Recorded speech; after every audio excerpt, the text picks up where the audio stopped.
Hey everyone, this is Karen Roy, and we are back with another episode of Life Possible with a Disability. And I would be so happy if you are enjoying this podcast, if you would go in to your particular platform and like, comment, and subscribe. Also, if you're using Apple Podcasts, you can leave a review, and that would be most helpful for getting the word out so we can share this information with all people with disabilities and their family members or people who work with them.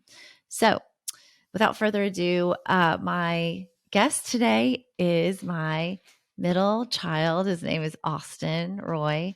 Hey, Austin. Hey, how's it going, It's going great. Mom? So, yeah, I know, right? He's not only my middle child, he actually does production for the podcast, and he does a lot of all of the audio editing, and now all of the video editing as well. So thank you, Austin. Yeah, it's my pleasure, definitely, to help out with the podcast. It's been awesome to see it grow from your idea of not really sounding what you know what you're talking about to seeing it up on YouTube, and I think it's been getting a good response. So that's exciting. Thanks. Thank you. Yeah. It was many months of struggle and research and trial and error to get to this point. And as Austin can attest, we still have technical difficulties regularly and have to troubleshoot. But Yeah, more uh, often than not, it seems like. yeah. Just the software will change, or you add a piece of equipment that you think would be helpful, and then there's some unintended consequence to that. But our topic for the day is parenting with a disability. And I thought, who better to interview about parenting than one of my kids?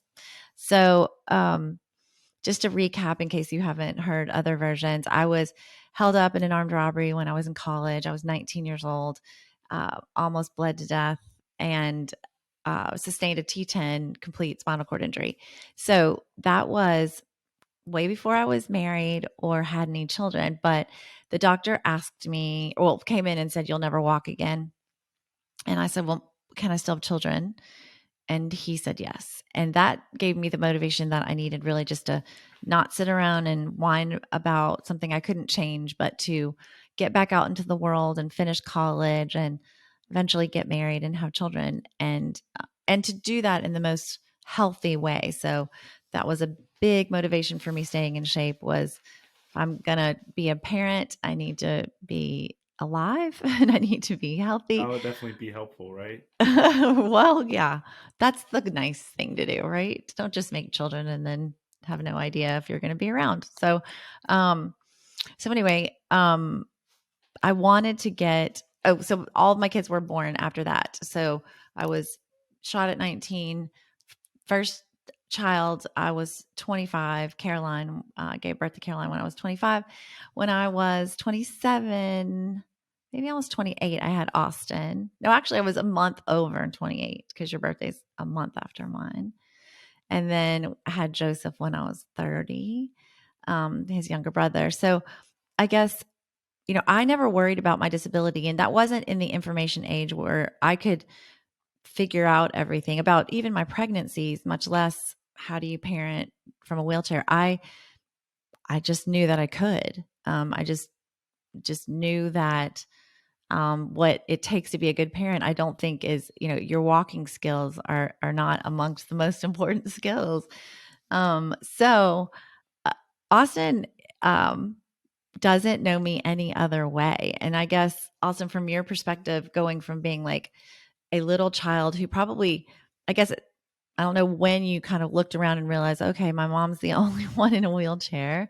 Everyone else can walk. Like when that realization came, and kind of, yeah, your thoughts on that. Um, well, I guess thinking back about it, um, I mean, obviously, like you said, there's never been a time where I knew you and you weren't like how you are. So I never knew you before that you were in a wheelchair. So obviously, it seemed very normal to me, like that. Even whenever I'm riding around on your lap, whenever I was at the mall and stuff, I just thought like, I don't know. I mean, I guess I knew that it was different, but I didn't think of it as, wow, this is such a tragedy. I was like, this is awesome. I don't have to walk. I get to ride around on her lap. But I guess that I probably started noticing whenever I started school, um, in middle school, and I guess just looking at everybody else's parents, looking at you, or that's probably whenever people would start saying stuff to me. It probably wasn't something that I realized on my own. Probably something that somebody else pointed out to me, or you hear, "Oh, your mom's so awesome," for being in a wheelchair and stuff like that, or me having to help you take your wheelchair out or something like that. Um, Pump gas when you were like yeah, 4. pump gas. So I mean, those minor inconvenience. I will say definitely, I didn't uh, pull any punches. Like, oh, my mom's in a wheelchair, so I really need to be extra careful to treat her really nice and take it easy on her because Nope. she's in a wheelchair. I definitely that was not my thought process. I mean, you know how you can be whenever you're a kid.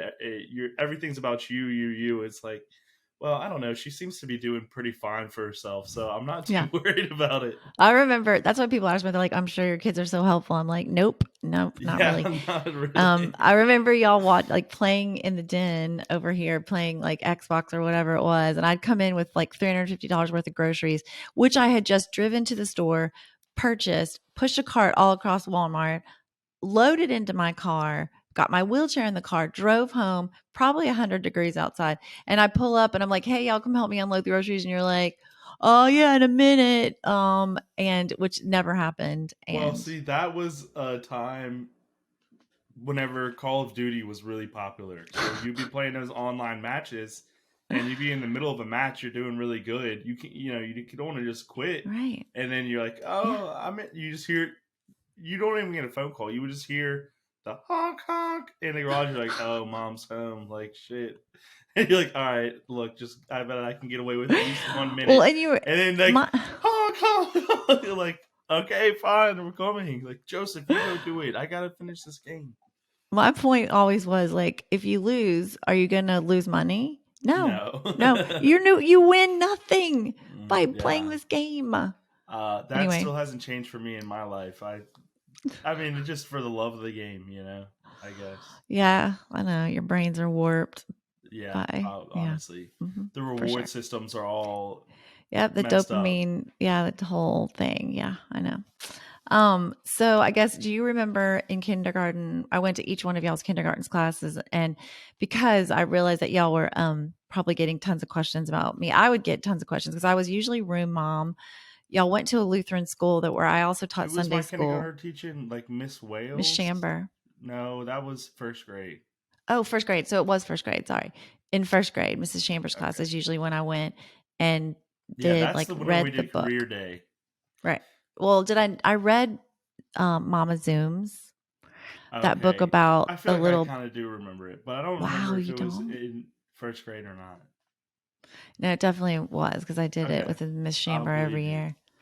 Um, read that book because Mama Zooms is about this mom who's in a wheelchair and her little boy just pretends like she's all these different things while he rides on her lap. Like she's a buckboard wagon, she's a spaceship, she's all these different things. And then the last thing is, and at night when she tucks me in, she's just my mama, and that's how I like her best.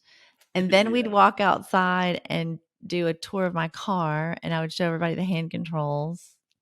Yeah, that's always cool to look at the hand controls. Even Like, how do today. you drive? How do you sleep? Do you sleep in your wheelchair? Yeah, just like a horse, just standing up. Just There have been people in the disability community where, because they get those same questions from their kids now, right? Where they like staged a photograph where the person's in the bed, but their wheelchair is like right behind them as if they just like, yeah, yeah. They just laid over in their yeah, wheelchair. with the chair. Yeah. I wish I had been that clever because I'm thinking like all the people that are doing this now, like it's like some new concept. I did it 27, 24, 21 years ago. Um, yeah. So was anyone ever mean about it? Like they like, I don't you think know, that anyone has ever really been mean about it. I mean, obviously, in our family, we all make a lot of jokes. Sometimes they are pointed at you, and sometimes they might be about your wheelchair. Maybe, right, Um, right. but I don't think that anything has ever been like harmfully said to me to where I'm like, damn, wow, that really makes me feel bad. I mean, I've definitely had some uncomfortable questions maybe asked to where it's like, well, I wonder how you would feel if I asked this about your mom, Is it but about sex? yeah, like, sex, something like that. Maybe how do you use the restroom, stuff like Oh, that. Like, yeah. so I mean, maybe like some uncomfortable questions, but usually it's come from a place of like genuine curiosity, you can tell to where it doesn't really offend me, I guess. Right. Because Well, that's good. they're not trying to be mean, they just don't know.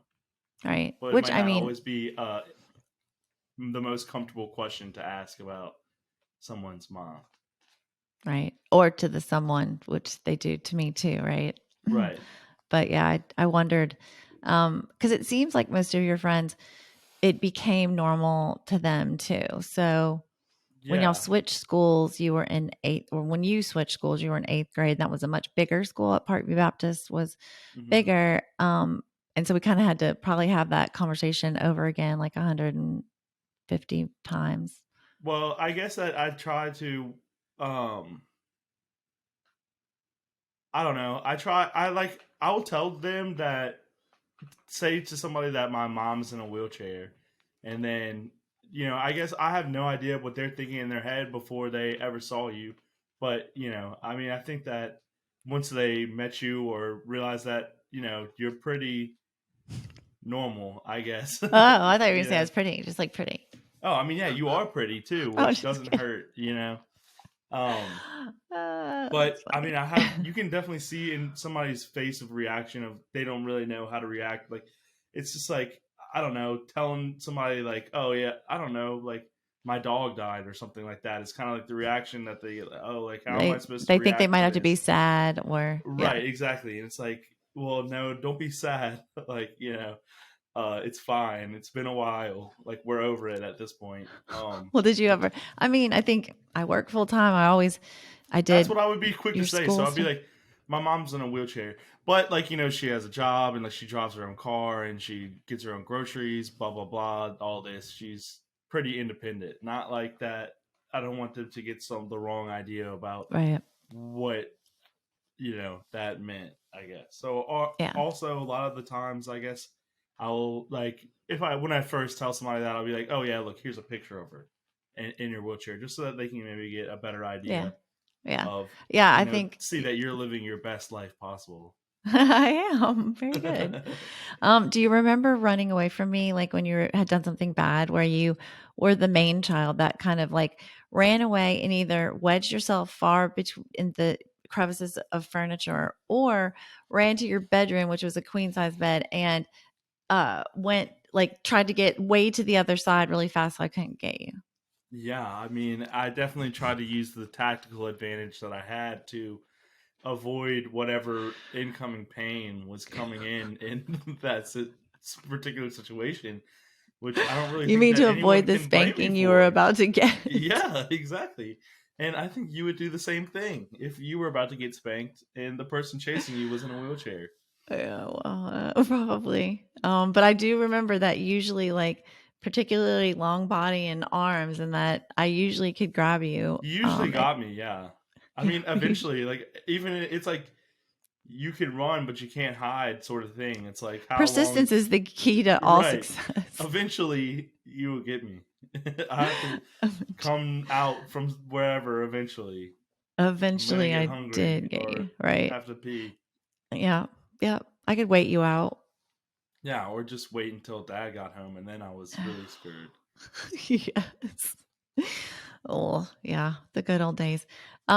So I see on social media now sometimes where people will comment. So a person with paralysis or some sort of born with some sort of disability, which makes them unable to walk.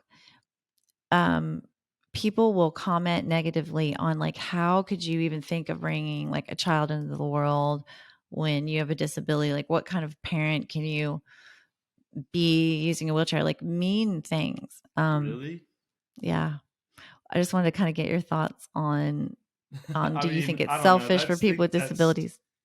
that's definitely crazy to say. I mean, I don't know, speaking from being the child of somebody that has a disability, and if, say somebody just commented on one of your posts before you were thinking about getting pregnant, like, I am definitely happy that I'm alive. I think that I've been definitely given a fair shot in society to be a successful human being. So I'm definitely glad that you did not listen to the haters, because I'm thankful for being alive. And I'm sure that goes for all of my siblings. I mean, I would say, I wouldn't say like, oh well, it's not without its difficulties, but I mean it really kind of is without its difficulties. It's really, I mean, I'm sure it's more difficult for you, but I don't really feel like that at any point in my life was that ever passed down onto me as some sort of responsibility. I mean, little small things like maybe you needed help getting up some stairs or something like that whenever we Well, were yeah. going somewhere, or, you know,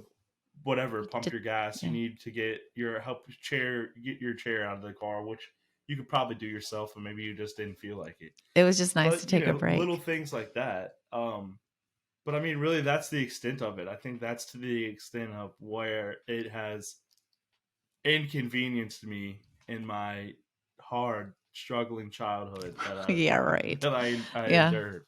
Yeah, yeah. Yeah, it was rough But for I you, mean, Austin. really, I just don't think that it really put me at any sort of disadvantage at Well, all. so but on the flip side, I Yeah, think it's given you maybe. some advantages. Why don't you talk about what you think you learned from having a parent with a disability? I mean, I've definitely learned a lot about paralysis, spinal cord injuries. I definitely think that I know more about it than, I mean, that was partly to do with your line of work, but also just how involved that you've been with everything. All the different types of disabilities that people have. And I think that it just learns to help humanize people in your eyes sometimes, that you see somebody that doesn't exactly look like you, and it could make you feel uncomfortable, or you might just want to, like, you don't really understand how to react because it just is so different to you. But I think that growing up with a mom in a wheelchair, and being around other people with disabilities just through your line of work, everything like that has taught me to just, I don't know, I guess, humble yourself a little bit more, and just try to just, I don't know, see things through their perspective of how, maybe how they would want to be treated. Hmm. Just usually just like a normal person, they just want to be treated like Right. everyone else. And Um the other thing is like, which this point has been made many times, even this week, because this week was CRT Awareness Week. But this is a club you could join at any time. Like, just because you can walk now doesn't mean that you'll be able to walk forever. Anything can happen. yeah, that's definitely true. I mean, a lot of the people that I mean, I just heard of a lot of stories through you. I mean, and you, whenever you're working at the rehab hospital and everything like that, of people that just have some sort of injury in a split second, they're put in a wheelchair, for or maybe they could be a quadriplegic, or anything could happen, So, Yeah. um, I mean, that's definitely eye opening, and I don't know, it's still crazy for me to think of you being a 19-year-old girl, because I'm 24 now. So that's like, even young to me, and Yeah. like being shot and not like being able to walk again. I don't know. It just really is crazy to think about. Yeah. I think that y'all maybe appreciate me more now. I mean, every kid takes their parent for granted when they're growing up. But it's funny because I used to tell everyone, I was like, my kids see me as totally normal. So, not helping me unload the groceries, they're like, she can do it. Like, not it's not a big deal. Right. Yeah. Yeah, But I do that is think like now, the like, yeah, downside of us seeing you as completely normal, is that we didn't exactly give you special treatment whenever it came to anything. anything. Yeah, I know. It's Yeah. cool. It's cool, Austin. It's fine. All right. But So we the definitely, whenever we went to Disney World, we were definitely happy to have you around to there get were skipped to some, the front of yeah, the lines. yeah, yeah, yeah, yeah. I had to go to town hall at Disney and fight for it. They're like, weren't going to give it to me. I'm like, I am actually paralyzed, unlike all these fakers that you have Yeah, coming up I here? don't. Yeah, I didn't sprain my ankle the day Right. before. I've got 3 small kids and we're spending a billion bajillion dollars. So yeah, like whatever it is that you need to give me, you need to give it to me now. I don't take no for an answer very easily on those Yeah, I kind of mean, I things. don't know how many people have gotten to ride Rock and Roller Coaster like 3 times in a row, The but it's pretty best. cool. It's pretty It cool. is so cool, but you know how it was hard for dad to get me in that seat and Oh out. yeah, So, I mean, but yeah, worth it though. totally down for riding rock and roller coaster 3 times in a row.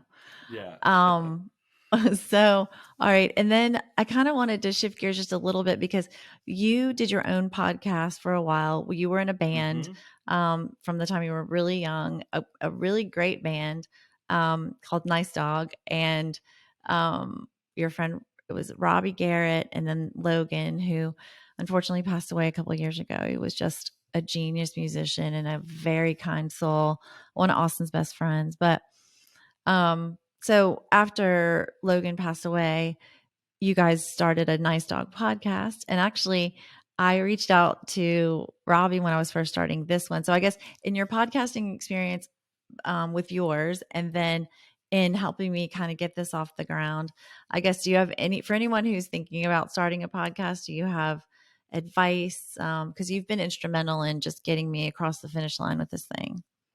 Um, I mean, I think that starting a podcast these days is easier than most people would probably think. If you just have, a few $100s of startup money, to just get some important things like some headphones, microphones, stuff like that. It's really easy to do. And, some of the technology that they have out there and these different websites make it really easy to get your podcast onto Spotify, Apple Podcasts, all that sort of stuff, which you kind of think maybe to an outsider is like, man, it must be hard to get onto those official platforms, but it's really pretty easy. Mm-hmm. Um, and I think that something that has really helped your podcast grow is that it's it's a good niche of, you're not trying, it's not maybe a podcast for everybody in the world will want to listen to. Like maybe Right. if you don't have a disability or you don't know anybody with a disability, Right. I think it could still be interesting. But Yeah. it's definitely targeted and focused at a certain group of people. I think that that is definitely something that's important to helping your podcast grow is that Mm-hmm. you have less people that you're trying to go after. You can be more specific with what your content is and stuff like that. So I think that Yeah. that's one thing that has helped you do better. And we did, so we, Buzzsprout was the, is the platform that distributes it. So that's what we download the audio version to. Um, Austin uses Hindenburg. I did a lot of research on audio editing software. That's pretty user friendly. I mean, Austin's better at it than I am, but I can figure it out too. It's pretty easy. And then we've been, well, you're using Adobe, and Rachel was too. She works with us. What with which Premiere? Yeah, Adobe Premiere Rush. Yeah, Premiere Rush. That's what we Um, use to edit the video and put it on YouTube. And yeah, I mean, whenever I was doing my own podcast, I didn't edit any of the video or I wasn't producing it. I was just right. on the podcast. But Yeah, it's definitely been a learning experience to be on the other side of things, and the software on that side is pretty user friendly too. But I think it's awesome to for you to be able to have your YouTube channel and for people to be able to see you. I think it adds a lot to the podcast, yeah, and I think that people are going to continue to enjoy it being yeah. on I was YouTube. like, if we're gonna do this, we're gonna like go big or go home. Like, I wanted all of it. I was like, if I'm gonna do this. I'm not just gonna do the audio. I'm gonna do video. And mainly because I think that's a good way to engage people on social media is to have those little short clips of the podcast. And Hmm. if they're interested, they can go to the link tree in my That bio if was it's definitely something Instagram. that I think that helped out whenever I was doing my podcast a lot is taking those little clips with video Yeah. and putting them on social media And y'all were because just videoing with like a separate camera, not even like I'm using, it's all yeah, in we just Riverside. had Yeah. like a one camera shot that we were just in his little room. Mm-hmm. Um, yeah. That was fun. Well, Austin, thank you so much for joining me today. Like, he's usually on the back side of things. So, but it sounds like I didn't screw you up too bad as a parent in general or a No, parent. I think that you only helped for sure. You know, I drug your butt through high school and college, and look at you now. yeah. A productive member of society. Thank you. Making all kinds of great decisions. Yes, All ma'am. right. Well, thank you so much for everything you do. I really couldn't have done it without you. Hmm. Uh, couldn't do life without you either. Yeah, love you, Thank you. mom. Love you too. Have a beautiful day. All right. Bye. And just a reminder to everyone again, if you are enjoying this, hit like, comment, subscribe. If you're listening on Apple, why don't you put down a little review? It'll just take a second. So I appreciate all of your support, and I'll see you guys next time.